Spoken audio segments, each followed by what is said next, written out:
যখন ঘরে ভগবান বসবাস করেন তখনই এই 11টি সংকেত পাওয়া যায়। নমস্কার বন্ধুরা, রাখি অফিসিয়াল চ্যানেলে আপনাদের সকলকে জানাই অনেক স্বাগত। আশা করি ঈশ্বরের কৃপায় আপনারা সকলে ভালো আছেন এবং সুস্থ আছেন। আজকের এই ভিডিওটিতে আপনারা জানতে পারবেন স্বয়ং ভগবান আমাদের ঘরে বাস করলে কোন কোন সংকেতগুলি আমরা পেয়ে থাকি। চলুন তাহলে দেরি না করে শুরু করা যাক আজকের এই ভিডিওটি।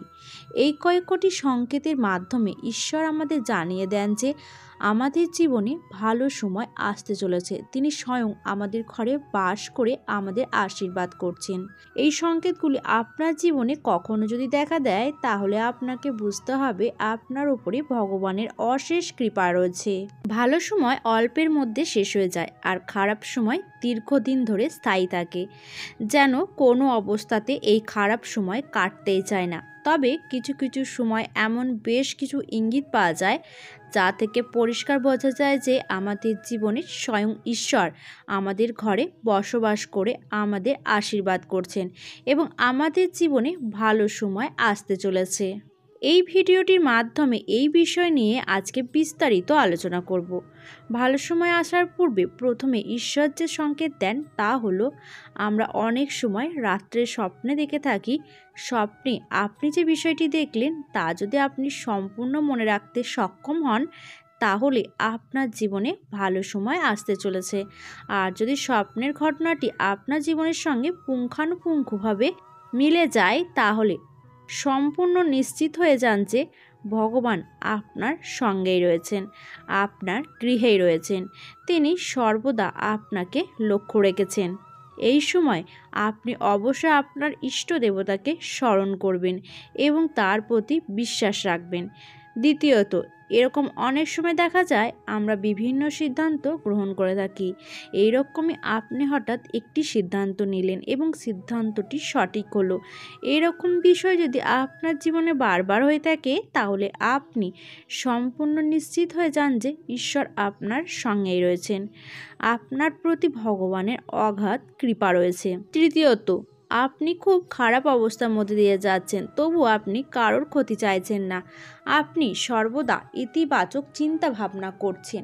আপনার ক্ষতি সাধনের চেষ্টা অন্য কেউ করলেও তার ক্ষতি আপনি করতে চাইছেন না। এরকম ভাবনা যদি আপনার মধ্যে কাজ করে তাহলে এর দ্বারা বুঝবেন আপনার ওপর ঈশ্বরের বিশেষ কৃপাদৃষ্টি রয়েছে। চতুর্থ সংকেতটি হলো হঠাৎ করে আপনি যদি অত্যাধিক খুশি হয়ে যান কোনো কারণ ছাড়াই। যদি আপনি এরকম খুশি অনুভব করেন তাহলে মনের মধ্যে এক পরম শান্তি অনুভব করেন তাহলে নিশ্চিত হয়ে যান আপনার আগামী দিনগুলো খুবই সুন্দর হতে চলেছে। অনেকেই পৃথকভাবে আমাদের এই কর্মব্যস্ততাময় জীবনে ভগবানের নাম জপ করা একটু হলেও আমাদের প্রয়োজন আছে। আমাদের হিন্দু বাড়িতে অনেকেরই পৃথকভাবে একটি ঠাকুর ঘর তৈরি করেন, আবার অনেকে নিজেদের শোবার ঘরের পাশে একটু জায়গা নির্বাচন করে ভগবানকে সেখানে প্রতিষ্ঠা করেন। আমরা বাড়ির সুখ শান্তি মঙ্গল কামনার জন্য ভগবানের পূজা অর্চনা করে থাকি। কিন্তু আপনি কি জানেন আপনি যখন পূজা করছেন সেই সময় ভগবান সংকেত প্রদানের মাধ্যমে জানিয়ে দেন যে তিনি আপনার গৃহে আছেন, আপনার সঙ্গে। যখন কোনো ব্যক্তি ভগবানের পূজা অর্চনা করে থাকেন তখন নিশ্চয়ই প্রদীপ প্রজ্বলন করেন।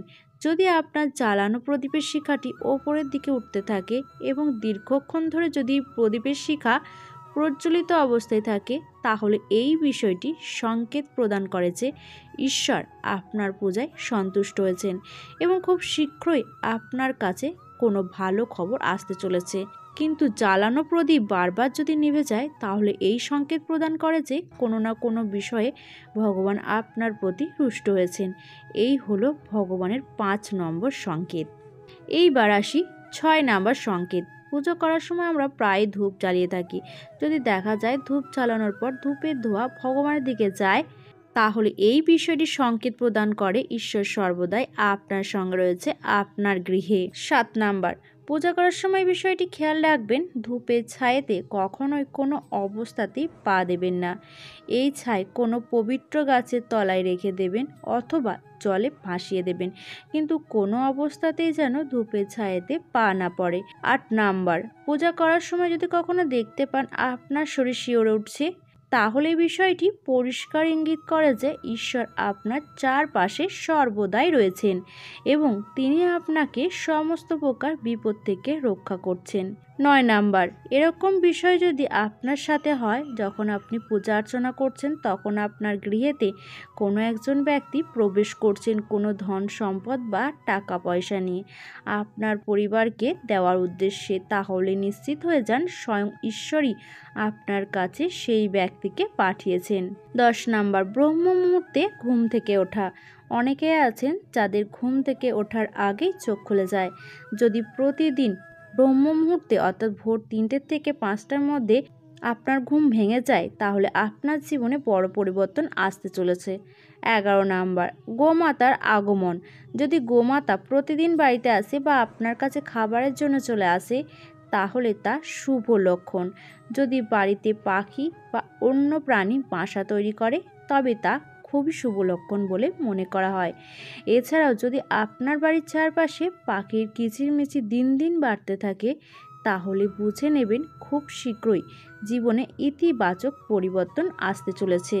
স্বপ্নে শঙ্খধ্বনি শোনা খুবই শুভ লক্ষণ বলে মনে করা হয়, যা ইঙ্গিত প্রদান করে স্বয়ং ঈশ্বর আপনার গৃহে বাস করছেন, আপনাকে আশীর্বাদ করছেন। আজকের মতন ভিডিওটি এখানেই শেষ করছি। আশা করছি আপনাদের ভালো লাগবে। যদি ভালো লেগে থাকে তাহলে অবশ্যই একটি লাইক করবেন। যদি রাধা মাধবের পরম ভক্ত হয়ে থাকেন তাহলে কমেন্টে রাধা মাধবের জয়গান করতে একদমই ভুলবেন না।